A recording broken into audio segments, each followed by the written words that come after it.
वो अंधेरा जो इसकी जिंदगी में समा चुका है, वो अंधेरा जो इसके रोम रोम में बस चुका है, इसको चाहिए तो एक ऐसा घर, एक ऐसा आशियाना जहां प्रकाश हो, रोशनी हो, अमन हो, शांति हो। जख्म एक नहीं, दो नहीं, तमाम जिस्म है जख्मी। दर्द बेचारा खुद परेशान है, उठे तो कहां से उठे। नमस्कार। शायद आप लोगों ने मुझे पहचाना नहीं। कोशिश करो, शायद याद आ जाए। नहीं याद आया? कभी ना कभी तो आप लोगों ने मेरी आवाज सुनी होगी। कहीं ना कहीं तो मेरे बारे में आप लोगों ने पढ़ा होगा। बताओ, मैं कौन हूं? नहीं, मैं इस नाटक का सूत्रधार नहीं हूं, लेखक या निर्देशक भी नहीं, पात्र भी नहीं। मेरा जिस्म एक रंगमंच है जिस पर ये नाटक खेला जा चुका है, खेला जा रहा है और ना जाने कब तक खेला जाता रहेगा। सिर्फ आज तुम इसे सुन रहे हो। ये नाटक कोई नया नाटक नहीं है। इसकी कहानी से तुम बहुत पहले से वाकिफ हो। बल्कि मैं कहूंगा कि तुम इस नाटक के पात्र हो, नायक, खलनायक, विदूषक।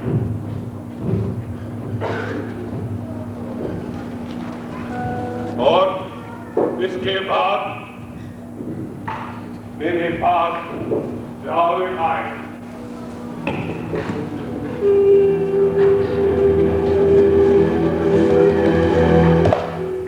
तेरी गोद में जब पले हम, कैसे ना फिर भूले पले हम।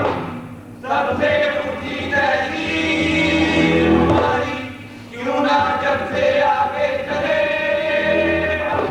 सिंधु घाटी के खंडार इस बात के गवाह हैं कि द्राविड़ झूठ नहीं कहते थे।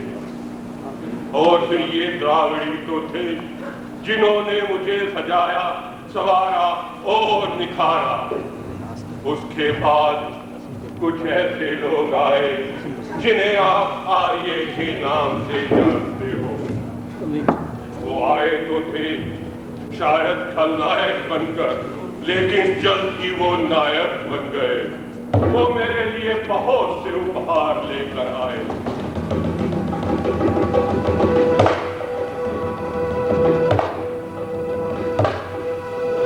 एक महान दर्शन, एक महान भाषा, एक महान साहित्य। उसके बाद कुछ ऐसे लोग आए जिन्होंने अपने सहयोगी पात्रों का मार्गदर्शन किया, उन्हें ज्ञान दिया। बुद्धं शरणं गच्छामि, संघं शरणं गच्छामि, बुद्धं शरणं गच्छामि, संघं शरणं गच्छामि। वाह, वो भी क्या दिन थे जब विवेक, बहादुरी और बुद्धि और वैभव में दुनिया में मेरा कोई दानी नहीं था। यूनसान और फायान जैसे लोग मेरी शरण में ज्ञान प्राप्त करने के लिए आया करते थे। लेकिन दुनिया में कुछ ऐसे लोग भी थे जिन्हें मेरी ये उन्नति एक आंख ना सुहाती थी। वो मेरे वैभव को लालच और ईर्ष्या की दृष्टि से देखते थे। और कुछ ऐसे ही लोग मेरे ऊपर आक्रमण कर दिया।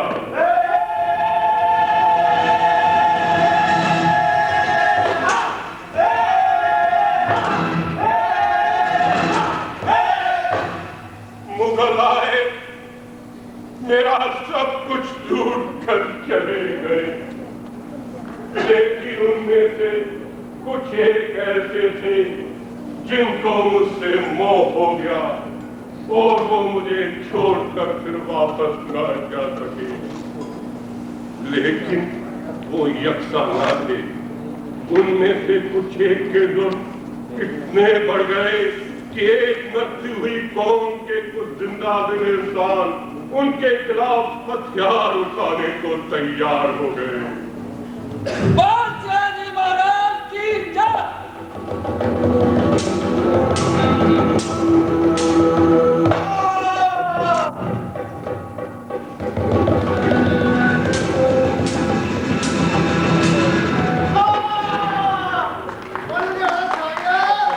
उठाए गए, खून बहाया गया, गले काटे गए और इसी भगदड़ में 7 समुंदर पार से कुछ अजनबी मेरे पास आए।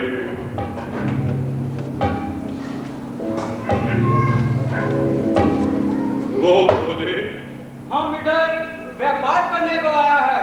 अगर तुम हमसे दोस्ती करेगा इसमें तुम्हारा भी फायदा होगा और हमारा भी।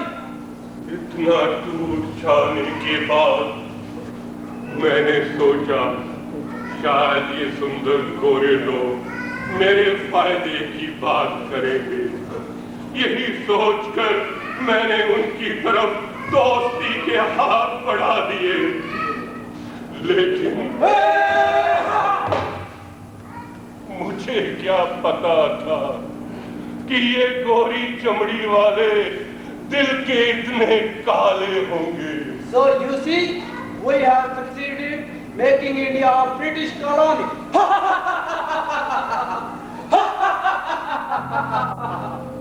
मैं फिर से कैदी था। उनकी गिरफ्त तंग और मजबूत थी, लेकिन मेरे बेटे खामोश नहीं बैठे थे। कानाफूसी आवाज में बदली, आवाज चिल्लाहट में और चिल्लाहट गर्ज में। पीढ़ी सरकार का हिंदुस्तानियों के खिलाफ एक घिनौना मामला है। रोल टैक्स मुर्दाबाद, पीढ़ी सरकार मुर्दाबाद। रोल टैक्स मुर्दाबाद, पीढ़ी सरकार मुर्दाबाद। रोल टैक्स मुर्दाबाद, पीढ़ी सरकार मुर्दाबाद। रोल टैक्स मुर्दाबाद, पीढ़ी सरकार मुर्दाबाद।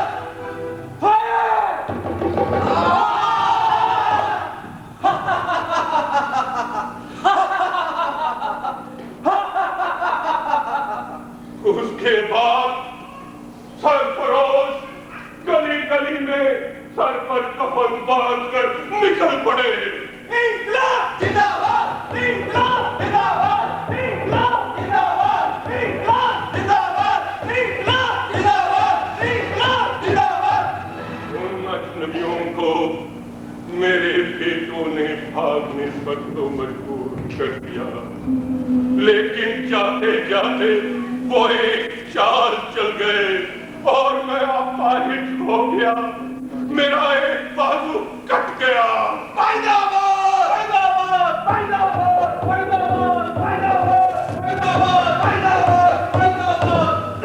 वो जख्म फिर भर ना सके। मेरे सारे बदन में जहर फैलने लगा, लेकिन अभी एक